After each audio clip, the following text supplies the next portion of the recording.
So, let's start off the adventure, guys. When you are once again at rest at the Hairy Hobgoblin, can you all see your characters? Can you all move your characters as you stood around the table? Get off the table. Excellent. Okay then. So yes, does everybody have a suitable colour? Yes. By suitable colour, I mean not mine, which is absolutely fine. Excellent. So, you can hear you're sort of like settling down after a day of training, firing arrows around the place, swinging your axes and swords, and wandering the streets, learning the ins and outs of Lindo. And you just sort of like finished the your evening meal that, if you remember, the kind Mr. Basil, the owner of this establishment, has prepared for you, and your Gulliver is, as always, munching down on cheese. And Dominic, you notice the rather young and fragile Jasmine still works here and still walks around, looking very slight, and still catching Gulliver's eye now and again as she walks around. Can I act on that, or? Yeah, you can act. Okay, I didn't want to cut you off if you were like going to continue on. So yeah, I guess during this time I would be calling her over. I mean, if she's down, I would be calling her over and doing the whole like having her sit on my lap, you know, taking a drink and just talking up Goalie the whole time and just being like, you know, my boy here was just down slaying enemies, protecting the realm. You know, he single-handedly cleared a crypt of someone who was trying to raise the dead and attack this town. He protected you, Bonnie Lass. He protected you. He would do anything for you. And just going off. Jasmine sort of like walks past and sort of like accidentally falls onto your lap, Dominic, and you notice one of her white flimsy shoulders sort of like falls off a bit, and she sort of says, "Oh, Master Dominic, oh, I bet you could slay anything, couldn't you, with those very manly muscles that you have there," that she sort of like just gently strokes across your pecs. You're such a man, Mr. Dominic, such a man. I bet you can look after a girl, couldn't you? Or a lady, should I say? Oh, that was a reversal. Gulliver actually doesn't really see any of this going on because he's got this big plate of bread and cheese, and he's just there with his knife, just devouring the cheese. It's like nothing exists in the world apart from the cheese on this plate. And he's cutting it into cubes. He's spreading it on his bread, and it's just, he's got several different varieties. He just looks like he's in heaven. I don't even know how to react to that. My Mr. Dominic. Well, I mean, Mr. Dominic, what a very big weapon you have. You know, I'd like to say that I hear that often, but... Oh, I bet you do, Mr. Dominic. I bet you do. I bet many ladies and gents say that to you, don't they? It has been such a dream to flirt with Inwills, and now it's happening, and I'm speechless. Oh, Don't Mr. break character. Dominic, Mr. Dominic, I've watched you the day you came into this humble establishment, and it's so nice that you've taken such a liking to me, or should I say, moi. You know what? I'm just gonna down my pint and go to her room. I think that's the only option. Oh, at this Mr. point. Dominic, Mr. Dominic. No, we not don't so need to quick. roleplay that. We could Not just say so that. quick, Mr. Dominic. I'm working. You barbarians move so quickly. What is I'll a just- lady to do? I just want to pull out a wad of money, whatever I have, lay it down, and be like, "There, I paid you for the rest of the night. There's your pay." Not like that. Not hold up. Not like that. I mean like Mr. Dominic. whatever you would make for the rest of your job tonight. You don't need to work it now because you made it. Thank I you. don't mean I'm buying her. Hang on. Thank you for your coinage, Mr. Dominic. I'll come You're back. most welcome. I'll come back later with your change. And she sort of like Thank you very much. she sort of like slips off your lap and sort of like leaves her hand that slowly sort of like strokes across your tattoos, and then sort of like goes off, and you see her meet up with another lass, Got me all another flustered. barmaid, and they sort of like look at you and have a giggle.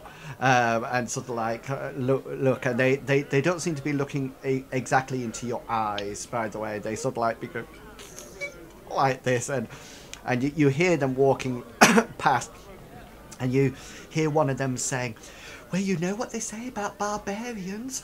Once you've had a barbarian, you never look," and they just move on.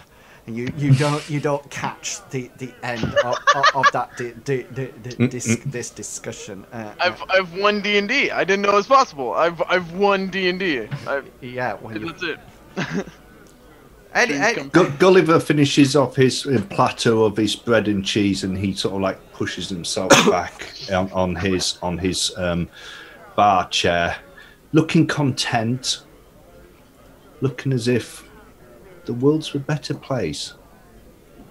The world is always a better place after cheese, Gulliver, is it not? Excellent. Okay then, anybody else like to do anything, or are you all happily munching and drinking?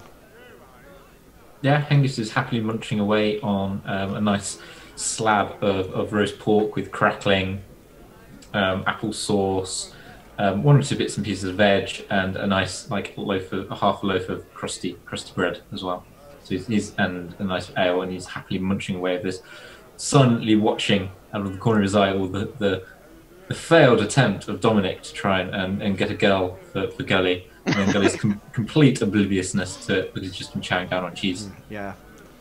Excellent. Gully's going to say to Dominic, he's going to say, "Dominic, have I ever told you the story about when we were lost at sea in a storm?"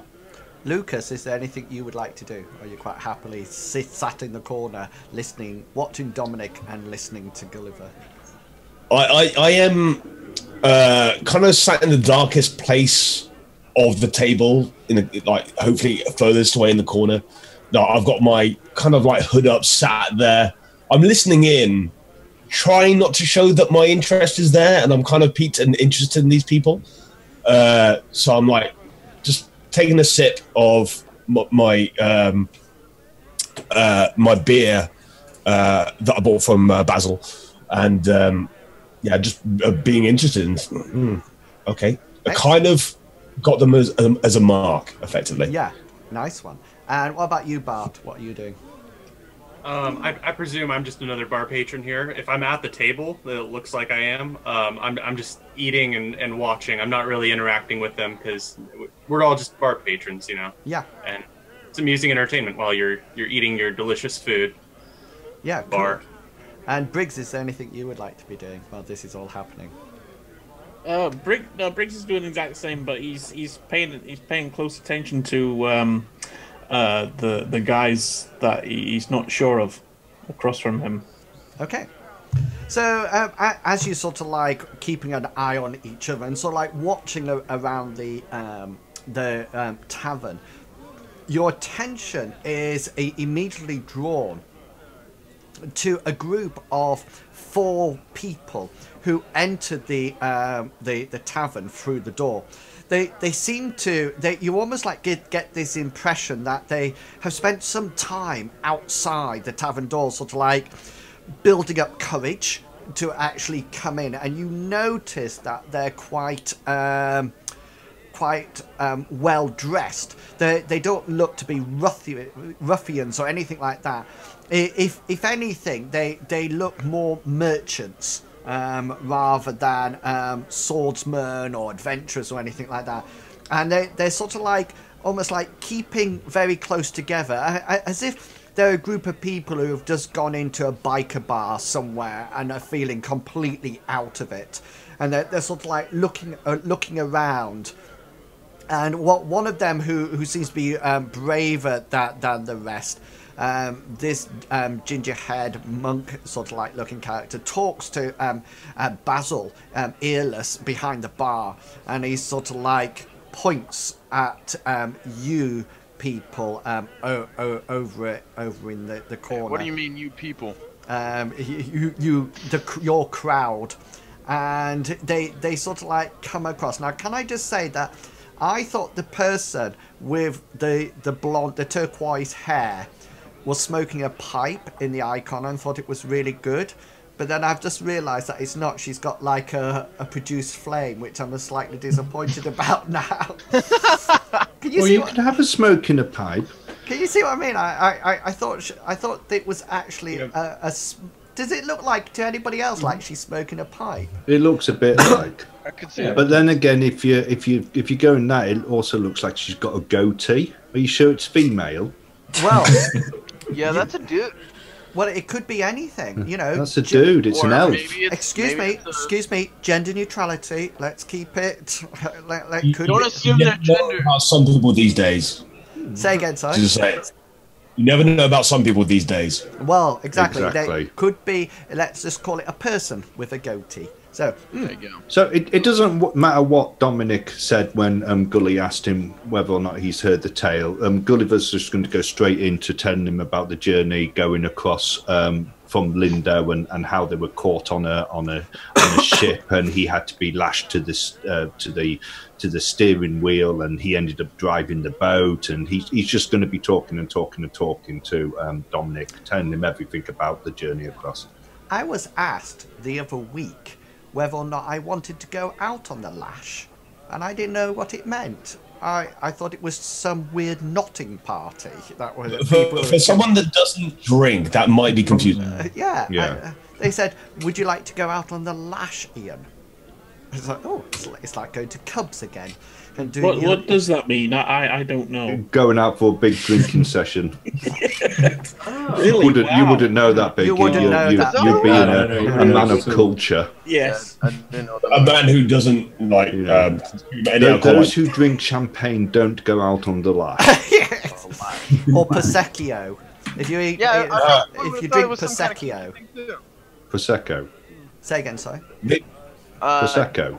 Prosecco. Baby sham. I'd have a baby jam. Sounds like a Anyway. fetish party. Yeah, that's what I'm thinking. Like a lash. I would have thought it was a fetish party. I mean, I don't know why you'd ever say no. Yeah. Now, wasn't that? Did you notice there's that stunned silence? That was. I even stopped. I was about to stop the music as well for that tumbleweed moment. It was just the cheeky look Raph did after he said it to make sure that everyone had heard that he'd said that. Oh no! You wait till Jasmine Bumblebee comes back next time, Raph. Hey, you want to roleplay? I'm ready now. You caught me off guard, man. I was one. You blushed last time. You just wait. He's been googling some answers. I might have to get into. I might have to dress up and everything next time. Anyway, I mean, I'll dress down. We're good. this guy, the one with the big, long, sort of like pharaoh beard, comes up to you as a party, and sort of like says, he goes, "Excuse me, I am Noah. I'm a merchant in this town, and I hear that you people are up for sale, and you can help us with a problem." Hengist, as they've approached, had he was taking a long draught of his ale. He puts it down on the table, looks up and goes, "Yeah, yes, we're for hire. What sort of thing are you wanting to hire us for?" The lady with the green hooded cloak sort of like looks round and looks at Lucas in the corner, and she sort of like looks over and she says, "Oh, Lucas, I am somewhat impressed about your ability to blend in and to get yourself at least on the right table." "Oh, now, please, Melissa. Please do not bring things up, family affairs, into this. Yes, fair noble. We've had a problem with our caravan train, and it would appear that it is late, and we are looking for a group like yourselves of adventurers to seek out this caravan trail and to find out where it is, and more importantly, where the goods and the provisions within that caravan trail are." Yeah, Angus will cast a quick glance at his known three companions, so Gully, Dominic, and Briggs, and go, "I think we have a set of skills that we can use. Yeah, sounds like something we could potentially do." Oh, when the guy has come up behind and started to talk, Gully's stopped his conversation or his storytelling to Dominic, and he's going to look round and when these people are talking, and then he's just going to smile, and he's going to get up off his chair, and he's going to come around and he's going to go, "Hello, my name's Gully." The guy sort of looks down at you and says, "Hello, Gully." So anyway, but let's get some important bits, shall we say, of this contract. What type of caravan was it? What were you carrying? Thank you, young man, for giving up your chair in that manner. And he's just sort of like slide it. Yeah. Sorry, are we on chairs or are we on sort of like benches? You're on chairs. Oh, okay, we're on chairs. Okay. I can see them. I must admit, so some of your tokens look slightly smaller than others, but it might just be an optical illusion. So Noah sits. Size doesn't matter. Noah sits down. You hear Jasmine go in the corner. Noah sits down and says, colleagues, and this woman sits there, and the pipe smoking, genderless person. At this point, I'll give up my chair. I'll stand up, but I want to walk by, and as I walk by this redheaded dude, I'll just walk up and just kind of, tagging nuts, the word I taught you, just kind of reach down and cup him. Just lean in and sniff him real good, just to snap him. Which one is this? The person that you want to do? The red one is who would pass by me to go take my chair there. Okay, then. Yes. Roll. Do you have a specific skill in it? Oh, yeah, man. cupping. I think it's called cupping. As that goes on, Lucas, as they all sit down, he's like got a face of like chagrin. It is like, I didn't really want this tonight. Kind of near face is like. Yeah, you do realise, Lucas, that the lady to your right is your mother.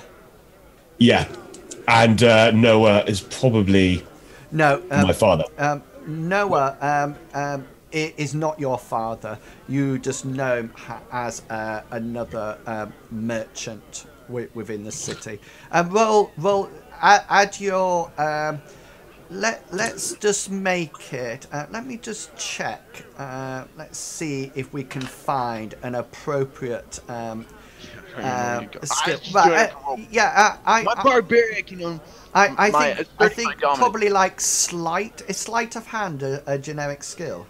No, sleight is a Yeah, I know sorcerers can have it. I think the thieving class can as Okay, well. let's do a Double decks.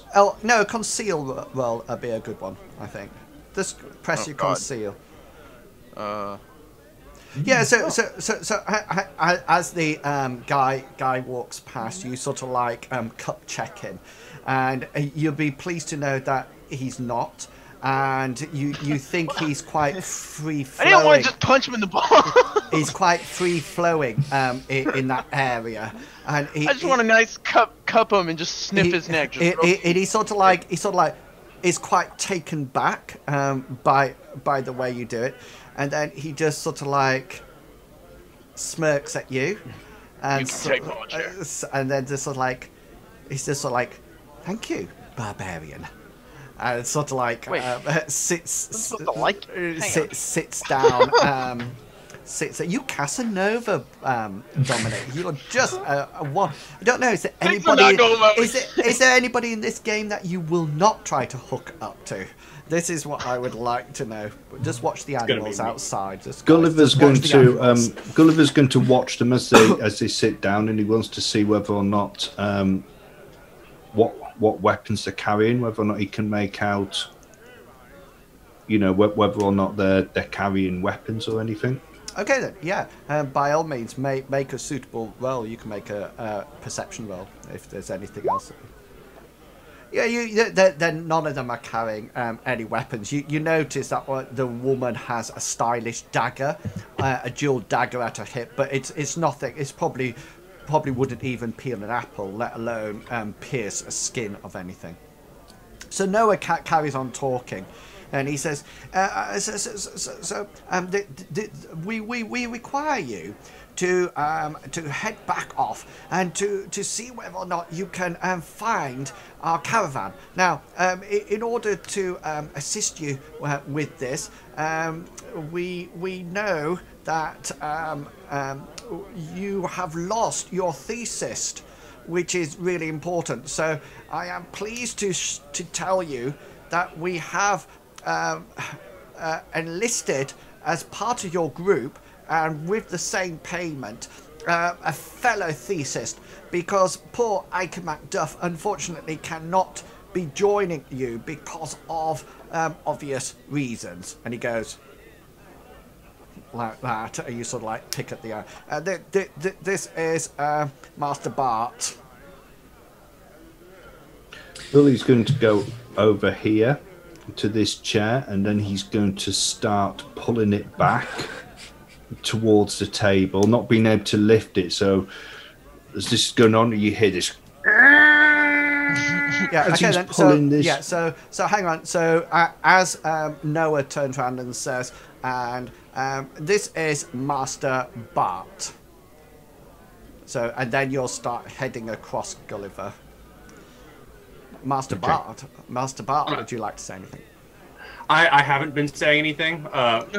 Bartleby has just been paying attention to the conversation at hand and looking at the people who are talking, but I haven't really said anything. I've just been a fellow bar patron until this point, and I just go, Master Bartleby.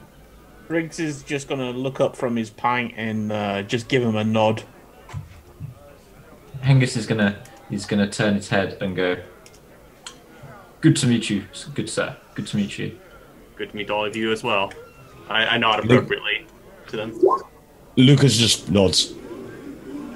We're nodding. As like everybody's sort of like a very nodding party, and quite remarkably on a brawn roll, Gulliver actually manages to pull the chair over with a critical roll there. Where would you like to put it, Gulliver? He's just going to put it in between Noah and Hengist, and he's going to sit down. Then once he's going to say, "Hello, Bartleby. I'm Gully." As Gully is settling himself down there, Hengist hasn't got his sword on his. He's not wearing it. It's in its sheath, leaning the table exactly where Gully is, like with the belt wrapped round the scabbard. So as he's seen Gully, and he's going to move, sort of like give Gully a slight look, and then he's going to move his sword sort of like closer to his left leg, and then with just not really batting an eyelid, but going, oh god, not Gully again. What's he doing? Type thing. Yeah. Have we discussed payment yet? No. And Noah said, "Sorry, Dominic, are you going off for somebody else? No, you Nope, don't. You're just moving towards. You're just moving along to that door. There's that dead post. mole rat down in the cellar. No. Honestly, I'm probably just gonna be using my throwing axes and using them like darts against the wall, and just throwing them against the wall. Like the throwing axes, and walking over, picking them up, going back. Cool. Just listen to the conversation. That's all. Yeah. Not Which wall are you pinging it at? Just out of interest, so I know. probably throwing it at Okay. this one. Yeah. Cool. So Noah starts to talk to you, and he starts to give you the description of the job that you are going to have to complete. He says, months ago, the wagon from Ubin Falls set off for the town of Lindo. And we know it's set off because the pigeon has arrived and told us it's carrying spices. Also, you hear this chomp like this as this hand axe just goes whizzing across and sort of like whacks into the wall. And the guy, the ginger-haired lad with the beard, sort of like looks at it. Looks back to Dominic and goes, impressive. And so he says, we know that the wagon full of fish and furs and spices and plants of herbal nature, or if you're from America, herbal nature. I like to be bilingual at this point. So nature set off some months ago, and it should have been here in Lindo 2 weeks ago. However, it has not arrived. Yes, before you ask, we have been to the town guards, but with this incident, he signals to you. Hengist nods and goes, "We were there. We were standing. We saw with it." Stuff." He says they are a little bit reluctant to send anybody out. So, only when asking around did we hear that you guys are somewhat experts in this field. So, we are prepared to pay you in order to get for 2 pieces of information. First piece of information, says Noah, is to tell us the whereabouts of our wagon, our caravan, and second, to hopefully bring back or allow us to retrieve as much of it as we can. The green hooded person says, tell them about Lucas. And she sort of like looks over at you and Lucas and sort of like smiles and nods her head as if to say, Mummy knows, don't worry. Oh yes. There is like jargon again. There is something else that it needs to be part of the deal and is unnegotiable. Young Lucas over there, who's not a bad sort of lad, needs to come with you, and he needs to be he needs to assist you. He knows what the caravan was carrying, and he knows what where it was going, etc. So he's going to check things out, and he sort of like leans closer to Gulliver and Hengist. Try to look after him. He's a bit of a mummy's boy. Billy Anyway, just sort of like nods. anyway, Lucas under his breath is like, not like I had a choice in a minute. your mother Sounds goes. familiar. Your mother goes. Don't worry, Lucas. Don't worry. Mummy will look after you. Anyway, he says, well, I'm prepared, or we are prepared to pay you 100 silver pieces each. Gulliver's been taking careful notice of what he's been saying, and he wants to see whether or not the guy looks like, whether or not Noah looks like he might be exaggerating the truth or leaving out certain things. Cool. You can make an insight roll. Could I roll a commerce roll to see if this is if we're being paid appropriate to how much cargo they're transporting? Like if it would be something that's we're being underpaid or overpaid, maybe. Do you have a customs? I do. Roll your customs first, because that'll give you. Oh, listen, I'll tell you which one. I was thinking you roll 1 to know whether or not you know of these groups of merchants, and then you can roll the other one. Once you've got that information, you can use the other one to decide how much it's worth. So your custom be the one first to know who these people are, and then commerce to know the value of the wagon. Gotcha. Gulliver, you think he's definitely telling the truth no matter what. Okay, yeah. So, Bartleby, you know straight away. Look at that, dead on the 33. You know these groups of merchants. They actually deal with. There's a village, a trading post. Way up, if you follow the river out of Lindo, up by a lake at sort of like the edge of the mountains where the river springs from, there is a trading post there called Ubin Falls, and it's actually there that these groups of people, the 4 of them, actually have an agreement with the traders there, and the traders send stuff down by wagon. A series of wagons, normally about 4 or 5 wagons that come down to Lindo, and then in return they put on things like cotton, which you guys will know that is the trade that the Macduff family trades in, weapons, any metalwork, etc., and they trade backwards and forwards. Roll your commerce. Oh, that's a fumble. Okay, so you get to tick a box. You get by your commerce. There should be a fumble box. Make sure you put a tick in that, because you automatically get a 1 point increase in that next time we do experience points. Yeah, so you figure the total.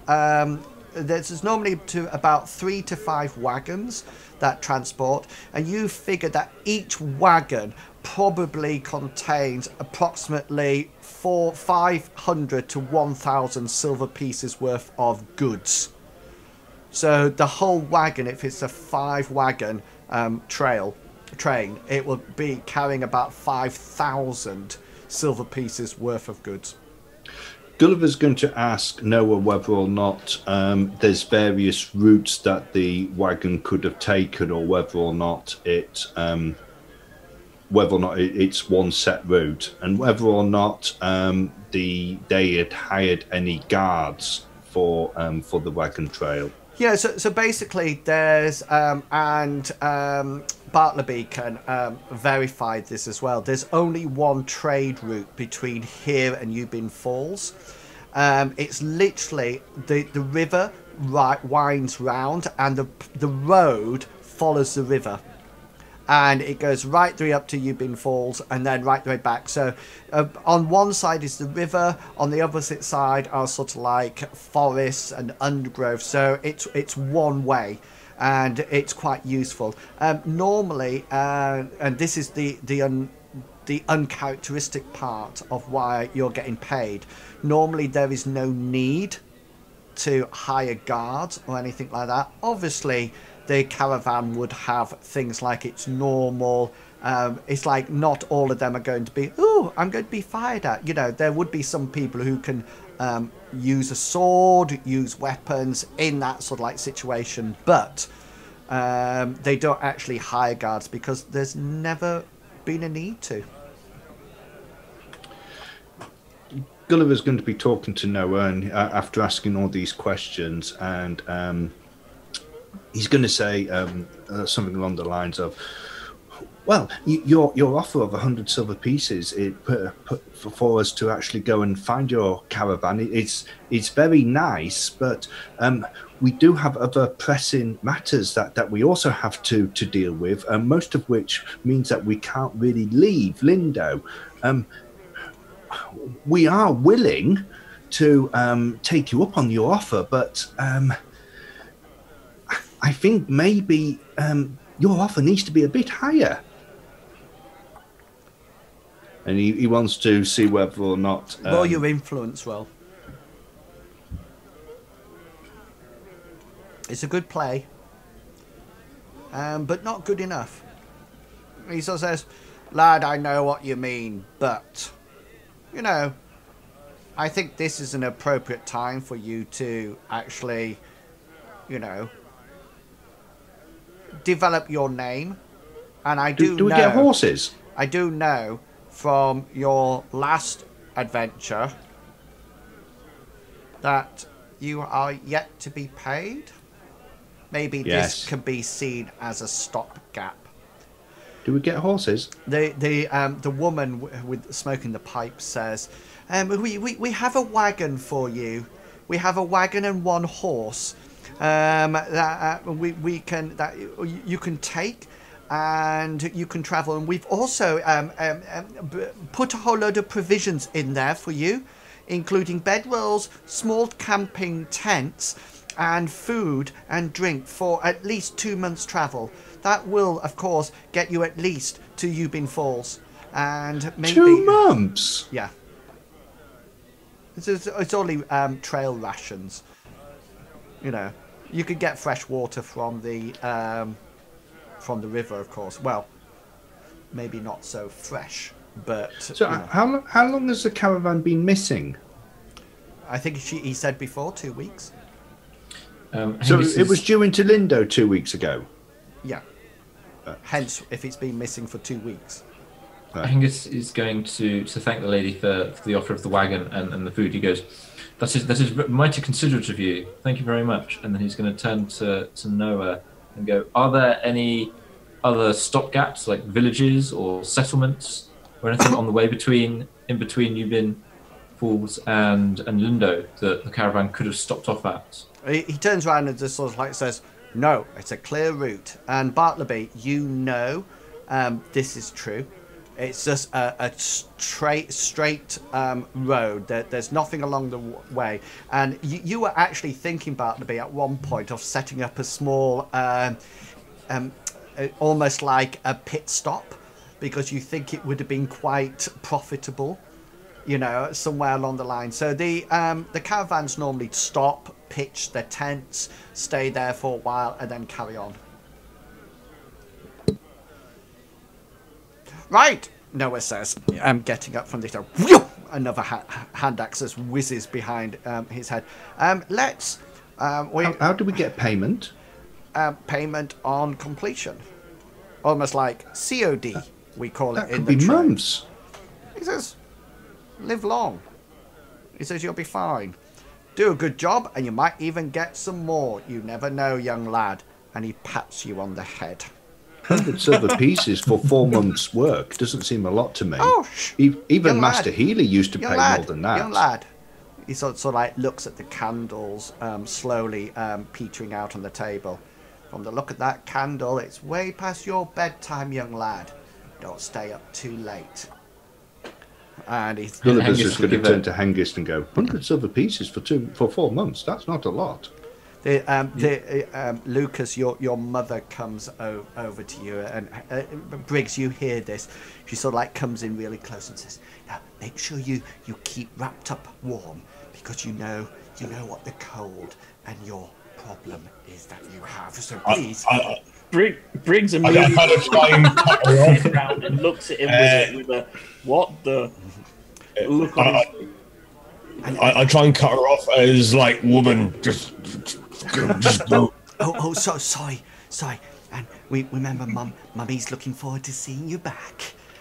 And she sort of, give a little snigger. She sort of like walks out with Noah and girl with. As she walks by, I smack her butt. Which one? Preferably the mom.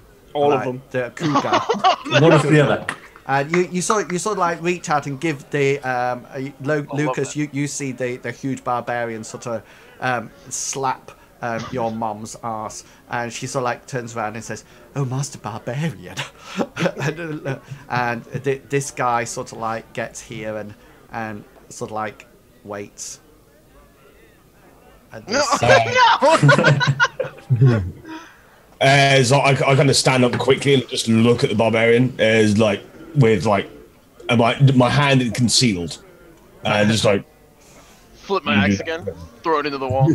This guy, when this guy gets no attention, he just turns around to you and sort of like looks at you or looks up to you and sort of says, Oh god. "Thank you, barbarian. See you soon, I hope." And just sort of like goes over to Basil Earless and jots something down on a piece of paper and hands it to Basil, and they leave the tavern. Gulliver's going to change seats, and he's going to sit on the one that he was sat on before Noah took it, and he's going to look across at Lucas and Bartleby, and he's going to go. Sorry, I was just seeing what Violet has put in the chat. It was here where the adventures of Dominic and his soon-to-be new stepson Lucas begins. Yes, Gulliver's going to say, "He looks like we're going to be adventuring together. We're going to be going on a wagon together and spending lots of time together." Lucas going to say, sigh and is like, "My name's Gulliver, but everybody calls me Gully, and I once killed a giant scorpion with a stone, and these are my friends." He's going to point to Briggs. These are all my friends. And then he's going to go, "He doesn't talk much. he once hit Hengist with an arrow, but it was by mistake." He did. I had forgotten about that actually. Lucas, is As there he says that, Briggs didn't. Briggs is going to give a smile. Yeah. Lucas, is there anything you would like to say to the rest of the group? I kind of look around and is like, "So I best be behind the archer then." Yeah. And then he's going to point to Hengist, and he's going to say, "That's Hengist? And he once chopped off someone's leg, and he fell down a pit. Not the man with one leg, but Hengist did." Only after you fell down it, boy. While he's doing introductions, I just want to have Dominic, put his hand axes back on his belt, and then he'll grab a couple drinks off the bar, and he'll just walk around the table, he'll drop one off here and one off here for each of the new guys, and then take a seat. When Dominic's at the bar, Gulliver's going to sort of like lean in a bit closer, and he's going to go, "And that's Dominic. He's a vulgar son of a whoreson. I don't know what that means. He's going to teach me about girls." So Hengist and Briggs and Bartleby, is there anything you would, and Lucas, is there anything you would like to say, and Briggs, is there anything you would like to say in way of introductions or party dynamics before we head off? Or Dominic, of course. No, Briggs is just going to give a Dominic talk. a nod to both of them, like welcome. Gully's going to go, it's going to be a long journey. I hope I've got enough stories." Bartleby, anything that you would like to say? After everybody's said what they need to say, I just look down. It looks like we're going to be getting 12% of their profits. It looks like, or 12% of their worth, I should say. Yeah, nice calculation. Beyond that, Bartleby doesn't say anything but watches people as they speak. I take the ale, the offering of a gift from Dominic, and consume. Cool. It's only because he's not paying for it. Gully's going to go, 12%? Is that a lot? It seems fair, given that we didn't grow the plants that they're selling. Hengist is going to go, it's not bad for not much work. We just need to walk there. Not much work. It's 4 months. But No, they're giving us food and provisions for those months. Because don't if we have get to- right the way there and we don't find anything, that's like 2 months. And then we have to come back. That's 2 months. That's like 4 months. You never. Hengist will gesture at Briggs and say, "Aye, but we do have the remarkable hunter of in Briggs over there, who I'm sure he'll be able to find whatever trace or trail of the caravan that there might be." Briggs looks. Gulliver's just going to look down at his feet. And Briggs looks at his 10 arrows. And looks a bit worried. And goes, this ain't going to be enough. Okay, you should be able to see the map of Lindo. Yes. Okay, then. So I'm just going to ping it. So if you remember, sorry, this is the pathway that you set out on last time. Yeah? Yeah. That led off to the graveyard. And today, this is not where you'll be going. You'll be heading out this way. And this pathway here, just off this map, turns slightly as the river that you see there sort of like turns upwards to head away from the city. As it travels upwards towards the surrounding areas. So if I just move you, I just need to do one thing, because I suddenly noticed something is not done on this. Sorry, 1 second.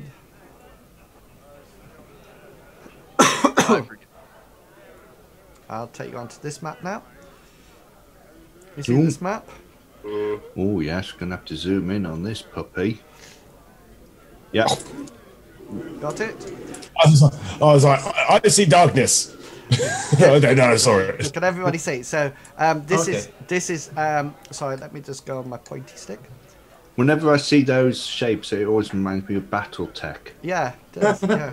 So this is Lindo, the green, and you can see that the river comes out of that, and that is where the track will be going alongside. Which side of the river does the caravan? From where you're looking now, onto the east side. So Okay. it's Ubin Falls side. Yeah, it goes right the way up to Ubin Falls. And if you notice on the right side, it's quite hilly. There's quite a lot of mountains there. And on the left-hand side, on the east side, there's the road. And then beyond that, this sort of like area here is forest land and shrubland. So from Lindo, we travelled down the western side of it. So at some point we must cross over to the eastern side, or No, the road goes on the eastern side of the river. Oh, right. Okay. Yeah, so it's always on. So the river's on the west of you, all the time. Right. Okay. That's fine then. Okay. Is there anything that you would like? Let me put you back on the tavern. Is there anything that you would like to get yourselves organised with? You've got the equipment list, so make sure that you decide what you wish to buy. You have the equipment list, so please use it.